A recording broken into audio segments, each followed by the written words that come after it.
All right, so we're calling this We Know Who You Are because we do know who you are, but at the same time, it sounds a bit like a Belfast threat, doesn't it? We know who you are. So hopefully today you're going to find out a wee bit more about your family history, and everybody else is too. So the format we're going to use today is we're going to ask you a series of questions. Now you've got 8 questions, and we're going to ask you for your impressions, just general questions about your family history. And then we're going to lead into something that's going to tell you something about your ancestors and those that went before you. Now, you're getting 8 questions. Tim McGarry only got 7. So you're already 1 ahead of him, so you are. Good. So we'll get started here. And your first question is, are you related to any other local celebrities? No, as far as I know. No, you don't think you are? Okay. No. Well, all I can say is, have a look. She's behind you. And the No, she's behind you. Oh.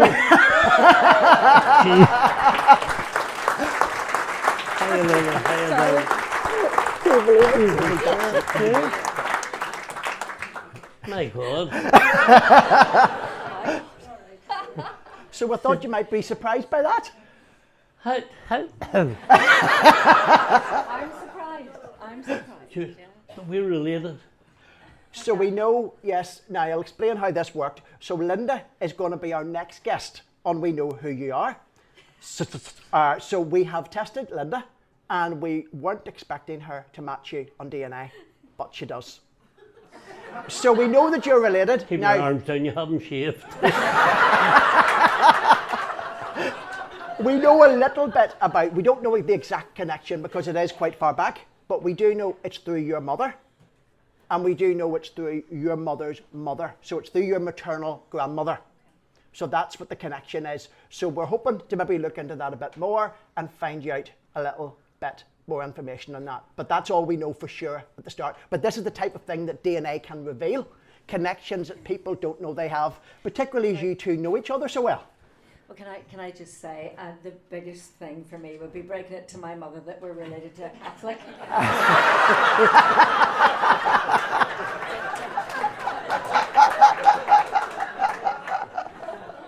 Jesus. At least now I know where I get my makeup inspiration and tips. Just like looking in the mirror.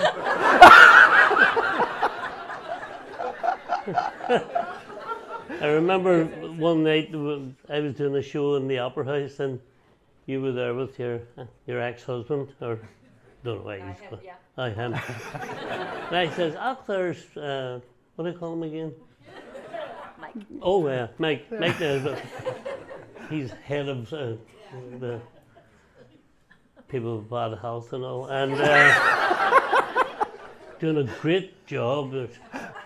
I was going up to get my back x-rayed. There's 7.5 years waiting list. Anyway, Mike and Linda were sitting in the opera. I said, I see you're with your wife. He says, oh yes, she's my second wife. I said, she wouldn't have been my first choice. I remember that. So do I laughed. So when you're doing her DNA, Yeah. so will I be a guest then? If you want to be, you're more than welcome, John. Who would I invoice? Your eyes would be lovely if they were straightened. So how long do you two know each other then? He's a million years. Well, Oh, well, Must gosh, be. I don't know. But, well, at least 30 years, 30 would you years, say? yeah, it would be 30 years, yeah. Yeah. She said I was only about You were a wee 11. boy? You were a wee child. I will. Indeed. Yeah, 30 years at UTV. And your lovely wife Brenda in the front here Yeah, as well. She used to put up with us every day. Like. I know. Dear lover. I think she hears what she wants to hear. You know what I mean? Brilliant. Are you surprised, John? Are you surprised about this connection? Absolutely. Yeah. And then to see where it happened and what happened or who the dirty get was. And Jesus a Protestant too. Well, we might have a couple of clues on that for you later, but I'm not saying any more at the moment. Happy days, that's great. Thank you. Anyway, I'm delighted. So am I. And I, can I say, I expect to be on your Christmas card list now and invited to all family weddings and celebrations, okay? Brilliant, yeah. Family now. I was 50 years, we were 50 years married on the 5th of July. I know. And the chances of that happening in any relationship, I'm sure you know, Ty, is 6%.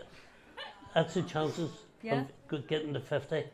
It was just our second honeymoon and all that. What was it like? Not as bad as the first one. I'm saying, I knew it was your wedding anniversary because I sent you a card. You're welcome. Yeah. I know, I got the card, nothing in it. You're married 50 years, Linda. Right, go and sit down. All right. Okay, well done. Thank you, Linda. So thanks very much, Linda. You know now why we had to keep those two chairs? Oh yeah, absolutely. Brilliant. Okay, so we're going on now to our next question for you. So, all the world's a stage, but where are your ancestors from? My mummy was from Beachmount, or the Bone, which you can take your pick. Because I think she left the house and lived with her granny, because her and her ma couldn't stand each other. So well, whatever. And my dad was from West Cork. Yeah. And do you know any further back than that? I think my granny Julia, was a Foley from Kerry. You're right, yeah. Right. So what's happened is we have been researching your family to see what we can find out, and we have put all this information onto a website called WikiTree. And WikiTree is a site that you can put on a profile page for each person. And we have attached all of the birth, marriage and death and all the records to that for you. So all of what I'm going to tell you today is now available to you and anyone else here who wants to look it up. So it's all out there for the world to see. And all the sources that we've used, so you can see we weren't making it up. So when we look at your father's side, that's your father's side behind you. So we'll start with your dad over at the left-hand side, and that's your grandparents, your great-grandparents, and your 2 times great-grandparents.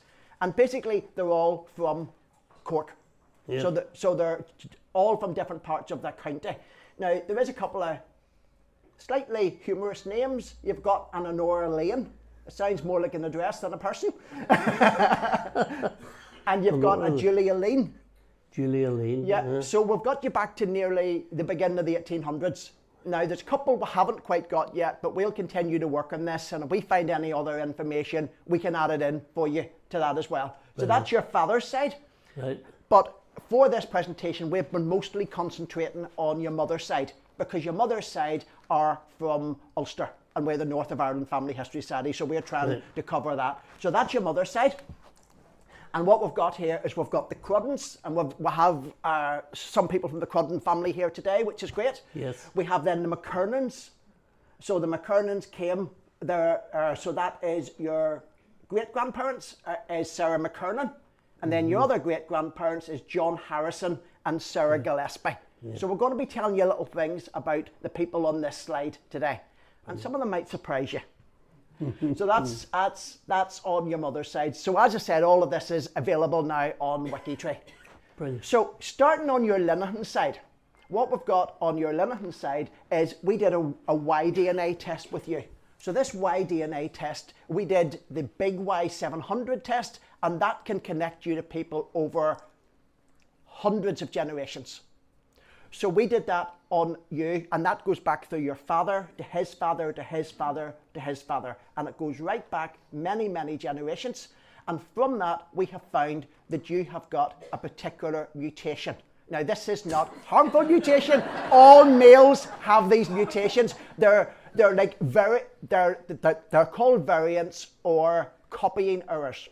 And it's when a father has a son, there's a slight difference in his Y-DNA. But when he inherits this, it's passed on to all of his descendants. So we can trace these mutations over hundreds and even thousands of years. So we have found that you have a particular mutation that goes back to 1250 AD. And then what we also find, that's what we have up there. So this is you here. and that's the line that's going back up to 1250.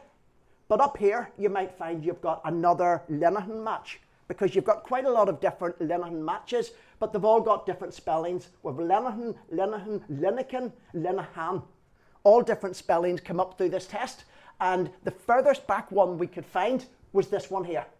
And this person connects to you back at a mutation which comes from the generation, well, not the generation before, but the mutation before, and that is 1000 AD. So what that means is that your family have used that surname for 1000 years. So you're probably talking about 30 generations.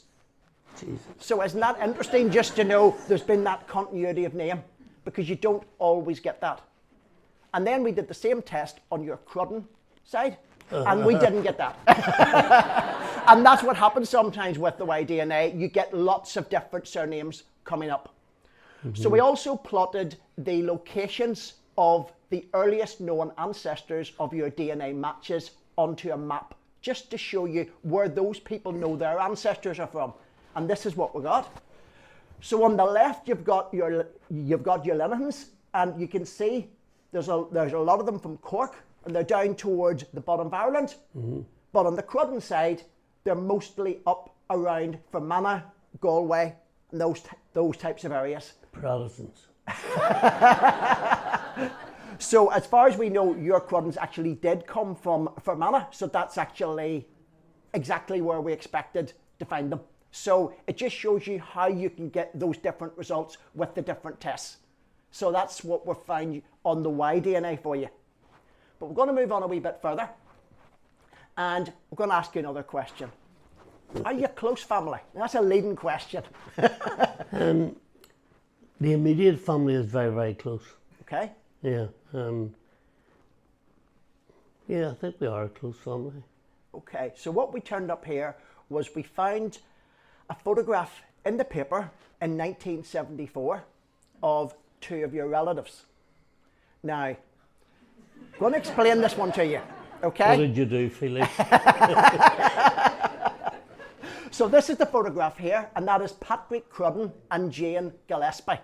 Can you see any resemblance there at all? Yeah, I knew me Aunt Jane, well, we called her Aunt Jane, and she lived on the Old Park Road. Okay. And that's my granda's brother. That's your granda's brother. So they married in 1924, and you can see they had lots and lots of offspring. They had by 1974, they had 3 sons, 8 daughters, 36 grandchildren, and 3 great-grandchildren. Yeah. Do you know what age she died at? What?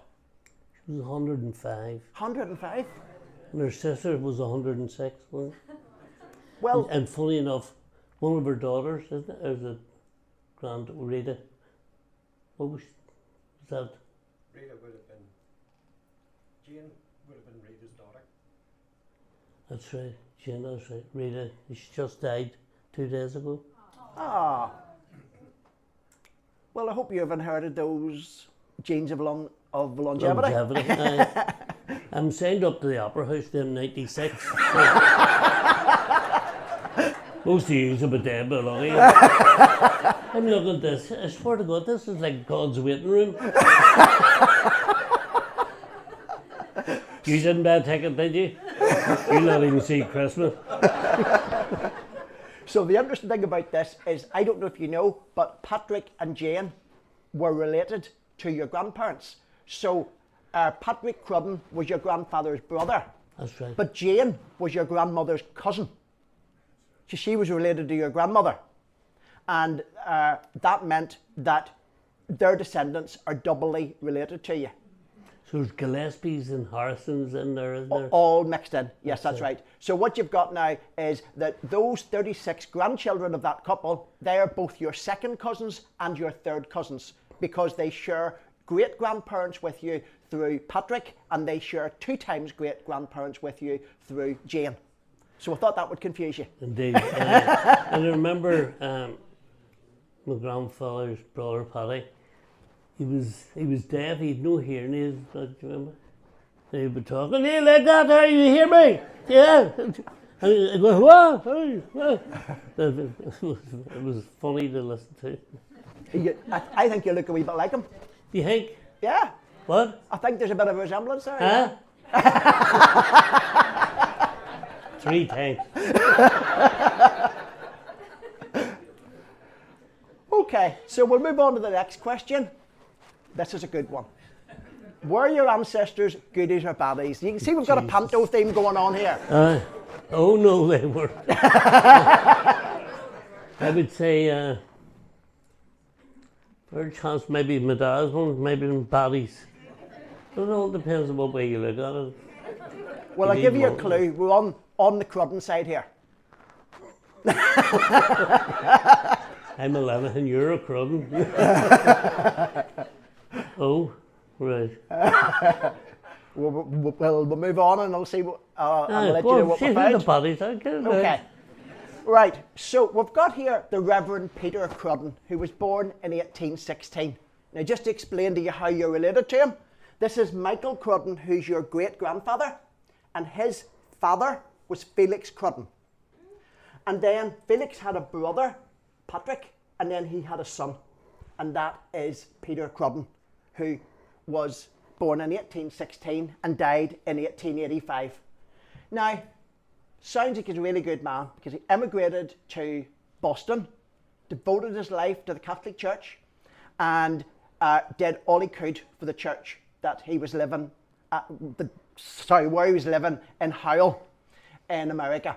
So when he left his will, he left £1 to all of his siblings in Ireland, and it turned out he'd actually bought some land in County Fermanagh, and that's where his family came from. So it sounds he's supporting the local community, doing everything he can, and just anything that he had left, he left to his sister Margaret, who was over in America with him, and she was his housekeeper. So that's him there, and just sounds a really good and honourable man, doesn't he? Aye, and he looks like a Crudden Felix, is he? So the thing is that when he left that will, there was no amounts in it. There was £1 to people, but he just said the remainder of his estate. But then it turned out, when they assessed the value of his estate, they found that when he died in 1885, his estate was worth $500,000. So maybe he's a baddie. So what found was that his salary was actually $600 a year. So if he had so if he had kept every single dollar that he had ever earned, he couldn't have inherited. He wouldn't have had all that money to leave to his sister. So I think maybe he's a baddie now. Just a wise man. Well, there's a wee bit more. And St. Peter's Church that he was the priest of was in a really bad state of repair. But there was a really big congregation. So everyone was coming to this church. All the money was being handed in. Didn't get into the walls of the church. Father Felix. So it turned out then that they looked at the bookkeeping. Wasn't much bookkeeping and didn't seem to have very many records, and anything that was kept was pretty poor. So the Archbishop started to investigate, and he looked at all the money that Peter's sister Margaret was inheriting, and he tried to see maybe, is some of that our money? Mm-hmm. So he asked those questions, and Margaret got a bit worried, and they decided to look to see what was going to happen, but they didn't want a scandal. So they decided that what they were going to do was they were trying to cover this up, because he did take legal action against her, and this could have ended up in a court, would have been very public. Now, obviously she didn't want that, but the church didn't want this either. So what they decided to do was they would do a deal. And what they did was they decided to buy some property off her, which Peter had bought in his name, and which probably belonged to the church. So she sold him 51,000 square feet of land, 3 houses, and more property in the local area, and she sold them to the Archbishop for $34,000 at the time, which was way below market value. And that was their way of getting the money back into the church without a big scandal. Jesus, cute. So it worked, and that deal was done, and Margaret decided, well, maybe I've outlived my time in America, and maybe I'll go home to my family in Fermanagh. So that's what she did. And unfortunately, she then died in 1896. So she had about 11 years after that. But the really interesting thing is when she got onto the, oh, what's happened here? I think we're stuck on, he's a baddie. That's God doing it. I don't know what's happened here. Anyone give me a, Vivian, can you just put it on the next slide for me? Just press that wee, if you just press that wee button, I'll give you a wee job there. If you just, no, this one here. Okay, can you get that there? Can you get that? Okay. That maybe needs plugged in as well, underneath. Okay. So then Margaret decided to leave. And this is the immigration form. So you can see that Margaret then immigrated from America. She's coming back to Ireland. And this is her coming there. She is that 54? Margaret. But the really interesting thing is, you know why they weren't keeping any good books? Well, she had a nephew. And her nephew was going back home. He was a bookkeeper. So it makes you wonder how, if she had a nephew who was a bookkeeper, who was living and travelling with her, how they maybe wouldn't have kept the church books in a slightly better state of repair.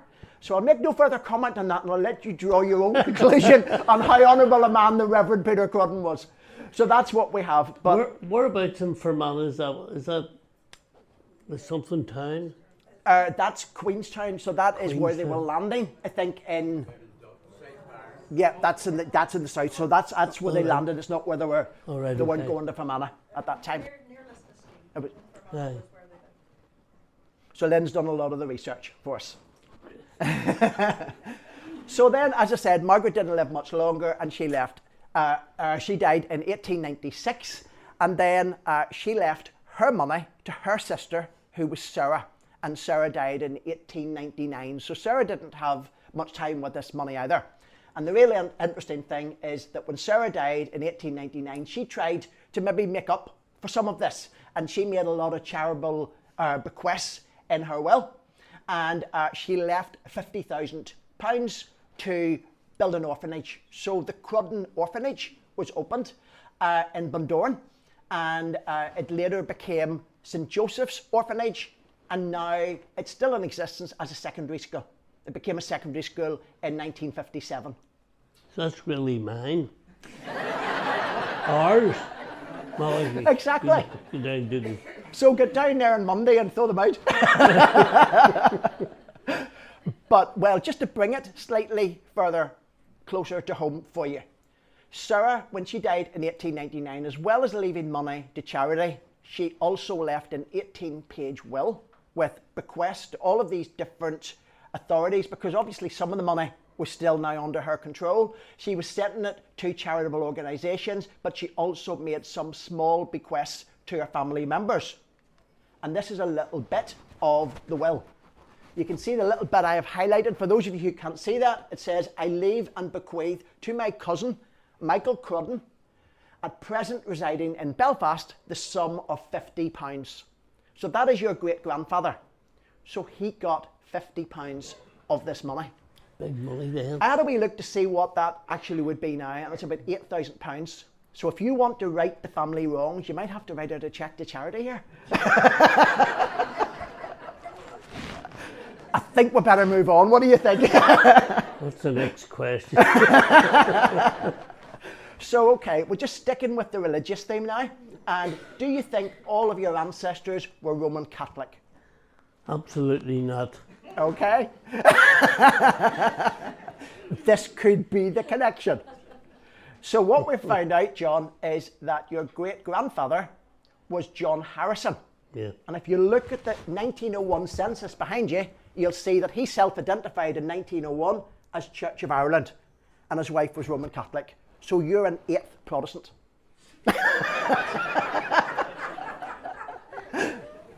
I'm going to get killed. So it turned out that he had got married in 1891, and they married in St Anne's Church of Ireland as it was. It wasn't the cathedral at that time, but it's the same place. Oh. And they married there because of the two different religions. And his family was from County Cavan. Right.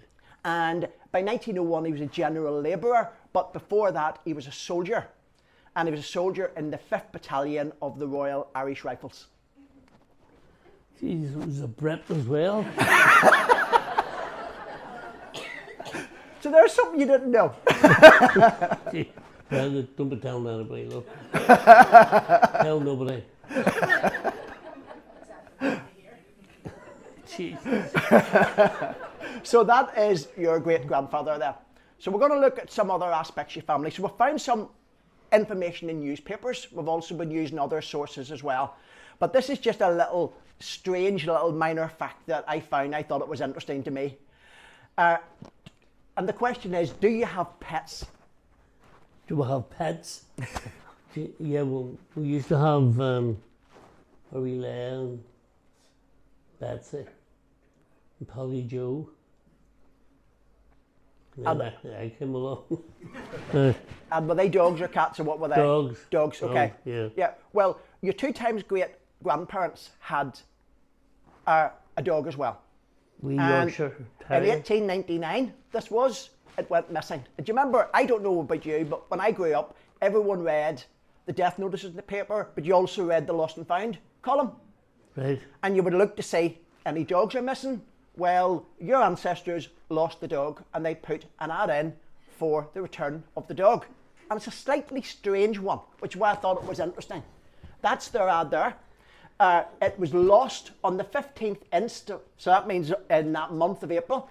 A yellow toy terrier bitch from 58 Leopold Street. Finder rewarded, detainer prosecuted. Now, I have read the lost and found section for years. I actually worked in the paper. I used to put these ads in. I have never seen that wording. So I thought there's a story behind that. Teach them a lesson. So detainer prosecuted, I thought maybe they had a suspicion that the dog had maybe been stolen. But we didn't know what that type of dog was because it isn't a breed that people refer to now. And we think it's now referred to as a soft-coated Wheaten Terrier. But we asked AI what it would look like, and that's what we come up with. So I think that's the dog that your 2 times great-grandparents had that went missing in 1899. And this was, on your mother's side, this was the Gillespies, Edward Gillespie and Matilda Gilmore.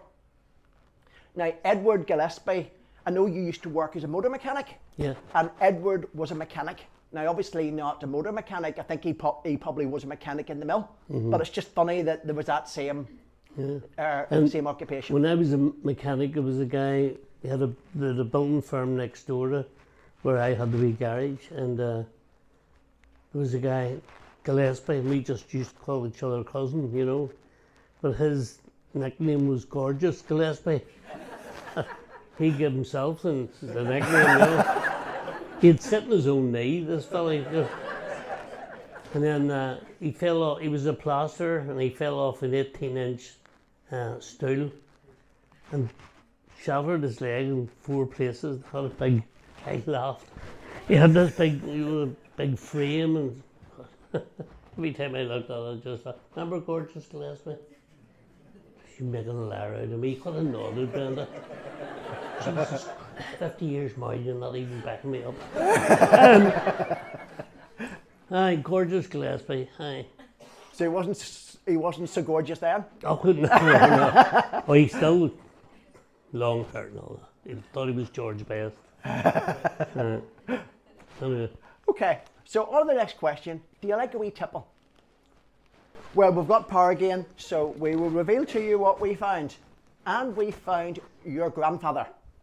So this is John Linehan. He was found drinking on licensed premises at 11 p.m. He wasn't a bona fide traveller, which you had to be if you were to drink in a pub at that time of night. He was sort of just having a wee lock-in.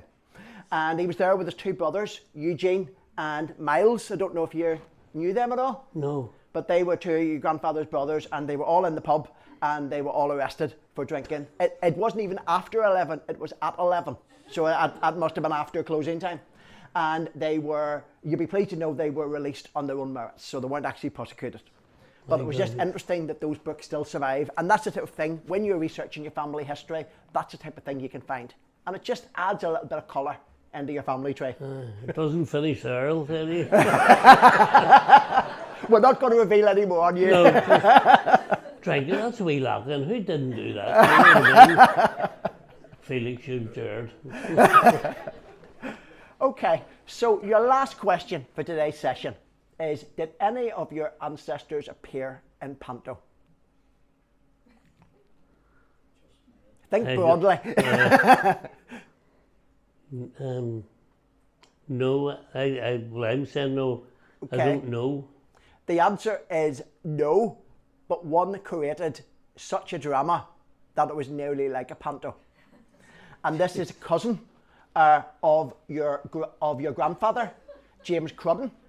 And what happened to him was he was called James Conlon, and he lived down in Fermanagh, and he was driving his cattle along the Monaghan Fermanagh border, and he had bullocks there, and apparently this bullock went through a hedge into an abandoned canal and didn't know it was there and got stuck there. It was half a ton in weight, so they couldn't get it out.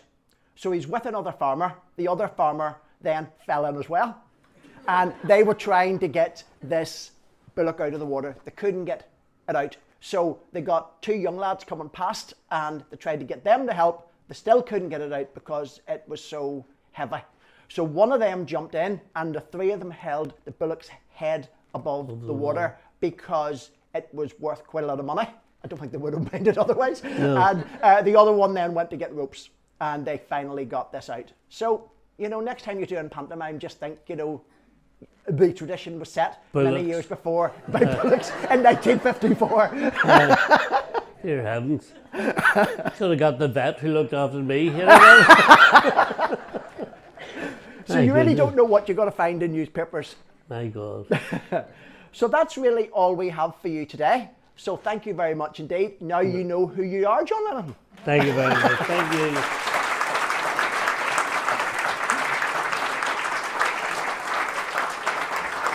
No, thank you very much for all that you've done. It's been a great surprise for me, and you know, I love it all. It's superb. You take the rough with the smooth, the vets with the doctors, and bullocks and all. But and I want to thank you all for coming along. It's very nice to think that so many people who you don't really know come to just hear the dirt in me. You'll just go back to where you live and go, will you hear this? You thought he may be alright, his family are dirt. And you couldn't guess who he's related to. Huh? Another ugly one. I'm only joking. I was joking about. Thank you very much. Thank you. All right, thank you very much indeed, John. Thank you.